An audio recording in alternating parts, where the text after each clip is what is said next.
Gente, bom dia, que a graça e a paz estejam com todos. Mais uma vez estamos aqui juntos. Nosso propósito de estar criando esse espaço de discussão, né, sobre como é que nós podemos aplicar a teologia reformada de uma forma prática, vivencial, na nossa existência, no nosso dia a dia. Então nós vamos tratar de alguns temas importantes aqui para a sua vida, para a sua edificação, para a sua maturidade espiritual, para a sua vida com Cristo, da sua igreja. E se você gostou, se inscreva nesse canal, compartilhe e digite o seu comentário. Vamos discutir, vamos ampliar essa discussão. Esse é o nosso convite, né, para você, o nosso pedido. O tema que nós vamos tratar aqui hoje é algo que é bastante relevante. Nós vamos refletir sobre a verdade de que a forma como nós vivemos importa. A forma como nós vivemos importa para Deus. Muitas vezes a gente leva a nossa vida no piloto automático, uma vida religiosa, uma vida eclesiástica, cumprindo algumas programações, e pouco paramos para refletir e meditar que nós precisamos nos tornar mais parecidos com Cristo. Consequentemente, os nossos comportamentos, as nossas motivações estão, às vezes, distantes daquilo que deveria ser. E são esses dois aspectos que nós vamos ver com relação à nossa vida. Nossa vida é muito complexa. Mas eu queria tratar, com base no texto de 1 Coríntios 3, desses dois aspectos. Os nossos comportamentos e as nossas motivações realmente importam e importam para Deus. E têm consequências eternas. A forma como nós vivemos tem consequências eternas. Eu queria, inicialmente, deixar assim, uma coisa muito clara, né, posta, de que quando a gente fala de consequências eternas, em cima do que nós vamos tratar aqui, não estamos falando de salvação ou não, de condenação ou não. O texto, antes de vermos 1 Coríntios 3, vamos deixar claro aqui algumas coisas importantes. João 5,24 fala assim: em verdade, verdade lhes digo, quem ouve minha palavra e crê naquele que me enviou, tem a vida eterna. Não entra em juízo, mas passou da morte para a vida. A salvação é pela graça. Não são comportamentos e motivações que vão mudar essa realidade. No entanto, tem que ter uma coerência, porque veja que ali fala quem crê já passou da morte para a vida. E a questão de nós crermos, existem algumas coisas bem objetivas que nós devemos observar na nossa vida se realmente nós cremos. Os nossos comportamentos, as nossas motivações devem seguir aquilo que nós cremos. Romanos 1,5 fala que crer é obedecer. Então a minha vida tem que ser uma vida de obediência. E isso naturalmente desemboca tanto nas minhas motivações quanto nos meus comportamentos. Vamos então a 1 Coríntios 3, que é o texto base da nossa reflexão. Fala assim, os 3 primeiros versículos. Eu, porém, irmãos, não pude falar a vocês como pessoas espirituais, e sim como pessoas carnais, como a crianças em Cristo. Eu lhes dei leite para beber, não pude alimentá-los com comida sólida, porque vocês ainda não podiam suportar. Nem agora podem, porque vocês ainda são carnais. Porque se há ciúmes e brigas entre vocês, será que isso não mostra que são carnais e andam segundo os padrões humanos? Então, veja bem que o que Paulo trata aqui é desse primeiro aspecto, a questão do comportamento. Os comportamentos observáveis, a ponta do iceberg na nossa vida, aquilo que as pessoas observam e veem, analisam e julgam, são apenas o fruto daquilo que está no nosso coração. Nós vamos ver um pouco mais na frente, nas nossas motivações. Mas aqui ele fala de ciúmes, brigas, dissensões, que refletem, é como se fosse a febre de uma infecção. Eles refletem a nossa imaturidade espiritual. Porque aqui Paulo fala que, ele está falando para crente aqui, está falando para a igreja, eles são carnais. O padrão de vida deles é segundo os padrões humanos. Romanos 8, 7, 8, deixa claro que a mentalidade humana é inimiga de Deus. Então, observem que não é apenas uma capacidade, uma imaturidade ingênua, mas é algo que nos compromete, que nos compromete com relação à nossa vida com Deus.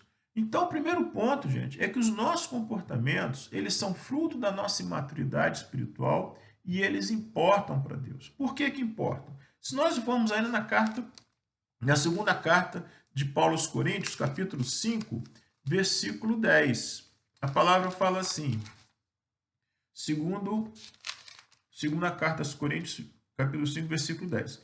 Porque é necessário que todos nós, compareçamos diante do tribunal de Cristo, para que cada um receba segundo o bem ou mal que tiver feito por meio do corpo. Então, uma verdade importante. Você, eu, cada um de nós, vai ter o dia que nós estaremos diante de Cristo e nós seremos julgados por aquilo que nós fizemos. Repito, não se trata de questão de condenação, como nós já vimos, mas trata-se de uma questão de coerência. Se eu realmente creio, eu sou salvo, como está em João 5,24, essa minha fé ela tem que desembocar numa mudança de comportamento. Marcos 1,15 fala que crer e se arrepender estão intimamente relacionados. Eu não posso crer e não ter comportamentos que refletem aquilo que eu creio. Então, o importante, primeiro ponto é esse. Os nossos comportamentos importam. Olhe para os seus comportamentos, para as suas reações, como é que você tem se expressado, andado nesse mundo e veja se realmente isso reflete aquilo que você professa crer. Esse é o primeiro ponto. Um segundo ponto que nós vamos destacar aqui é que as nossas motivações, além dos comportamentos, as nossas motivações também importam para Deus. Aqui do versículo 4 ao versículo 11, Paulo vai tratar aqui de líderes, de pessoas que trabalham para o avanço da igreja. Uns plantam, outros semeiam, quem dá o crescimento é Deus. E esse aqui era um dos motivos pelos quais as pessoas estavam tendo divisões. Eles brigavam por causa de homens. Então aqui a gente vê também uma questão de maturidade. É quando ao invés de olharmos para Cristo, nós olhamos para homens. Então aqui Paulo relata pessoas que trabalhavam para edificação, mas veja que o que eu quero ressaltar aqui é que no versículo 12, 1 Coríntios 3,12, fala assim: e se o que alguém edifica sobre fundamento é ouro, prata, pedras preciosas, madeira, feno, palha, a obra de cada um se tornará manifesta, pois o dia a demonstrará, porque será revelada pelo fogo, e o fogo provará qual é a obra de cada um. Então, quando ele separa aqui, se aquilo que você usa é ouro, prata, pedras preciosas, madeira, feno, palha, o que ele está falando aqui é das motivações pelas quais você trabalha para Deus. Então, as nossas motivações, elas também importam para Deus. Eu posso estar fazendo coisas com as motivações erradas. Se nós vermos aqui 1 Coríntios 4, versículo 5, a palavra fala assim, 1 Coríntios 4, 5, portanto, não julgue ninguém antes do tempo, até que venha o Senhor, o qual não somente trará plena luz às coisas ocultas das trevas, mas também manifestará os desígnios do coração. Então, cada um receberá o seu louvor da parte de Deus. E aqui ele fala exatamente também das motivações que importam para Deus. Os nossos comportamentos, as nossas motivações devem seguir aquilo que nós professamos crer.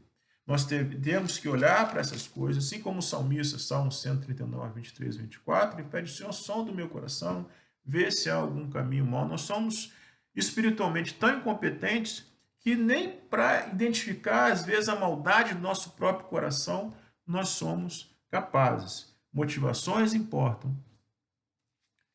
Comportamentos importam para Deus e importam eternamente. Versículo 14, 1 Coríntios 13, fala assim, se aquilo que alguém edificou sobre o fundamento permanecer, receberá recompensa eterna. Se a obra de alguém se queimar, esse sofrerá dano, com implicações eternas. Porém, ele mesmo será salvo. De novo, Paulo divorcia aqui de uma forma clara obras de salvação, mas como através do fogo. Então, queridos, a ideia é essa que eu queria estar compartilhando para que nós possamos olhar para os nossos comportamentos, nossas motivações e ver se elas realmente refletem aquilo que eu professo crer. Agora, veja bem, a mensagem ela tem que ter as duas partes, né? Ela tem que dizer aquilo que deve ser feito, também aquilo como deve ser feito. Se a gente para apenas na primeira metade, a mensagem ela se torna moralista, superficial, faça você mesmo, alguma coisa parecida com isso. Essa não é a mensagem bíblica. A mensagem bíblica tem que necessariamente apontar para Cristo. E o texto aqui, ele já nos dá essa indicação. No versículo 18 fala assim: que ninguém engane-se a si mesmo. Se algum de vocês pensa que é sábio neste mundo, faz-se louco para se tornar-se sábio, porque a sabedoria deste mundo é loucura diante de Deus, pois está escrito, ele apanha os sábios na própria astúcia deles. Para nós efetivamente termos recursos, termos energia espiritual, disponibilidade emocional, para nós olharmos e enfrentarmos o desafio não só de identificar comportamentos errados e motivações distorcidas, mas também mudar, restaurar, renovar isso na nossa vida, nós precisamos buscar a sabedoria que vem de Deus, não a sabedoria humana que está aí permeando a nossa cultura. Eu tenho que ter esse filtro muito bem estabelecido. Isso significa olhar para Cristo. Cristo é a incorporação, a encarnação da sabedoria de Deus. Provérbios 9:10 fala que o princípio da sabedoria é o temor ao Senhor. Então, eu só vou ter condições realmente de transformar essas dimensões na minha vida se eu buscar efetivamente ter um relacionamento real e concreto com Cristo. E como é que é esse relacionamento real e concreto? Eu quero te dar 3 sugestões para que você possa caminhar de uma forma muito segura. A primeira, básica, Romanos 10:17. A fé vem pelo ouvir a palavra. Gente, você tem que ver a tua vida, os teus comportamentos, e tem que ver se você tem na tua rotina diária a leitura da palavra, gente. Nós temos que, a leitura da palavra não pode ser algo eventual de final de semana, quando eu estou nada para fazer, né? Menos Instagram, menos Netflix e mais Bíblia. É só assim que eu me alimento. Eu preciso ter uma vida de oração. Isso são coisas tão óbvias, mas às vezes os nossos comportamentos, as nossas motivações, elas nos afastam dessa realidade. Porque na oração eu ouço a Deus, eu falo com Deus, e o terceiro ponto que às vezes nós esquecemos. Além de você meditar em cima da palavra e ter uma vida de oração, é você ter experiências reais com Deus. Experiências reais que são transformadoras. Experiências reais baseadas na palavra. Aí então o conhecimento vai ser verdadeiramente encarnado, que já foi um vídeo que nós colocamos aí anteriormente. Então, fica aqui o desafio para você refletir, olhar para os seus comportamentos, para as suas motivações, saber que elas importam, elas têm que ser realmente fruto daquilo que você professa, que é você crer em Cristo. Cristo, veja bem, se eu afirmo que Cristo é o meu Salvador, que Ele teve o poder para salvar a minha alma, e vivo como se Ele não fosse o meu Senhor, eu estou criando na minha vida espiritual uma esquizofrenia espiritual terrível. Porque não tem salvação se Cristo também não for Senhor. Não tem Cristo Salvador se Ele não for Senhor.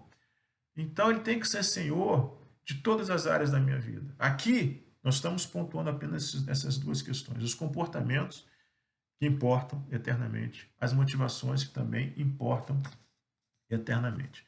Comportamentos, eles são fruto das motivações. Na verdade, o que nós temos aí é um verdadeiro complemento. Mas são dimensões que precisam de forma bem didática, né, servir para que nós possamos nos modelar, nos conformar à imagem e semelhança de Jesus Cristo. Amém? Que você tenha uma boa semana, que você possa meditar nesses textos e você possa estar cada vez mais parecido com Cristo nos seus comportamentos e nas suas motivações. Amém? Uma boa semana. Em nome de Jesus. Amém e amém.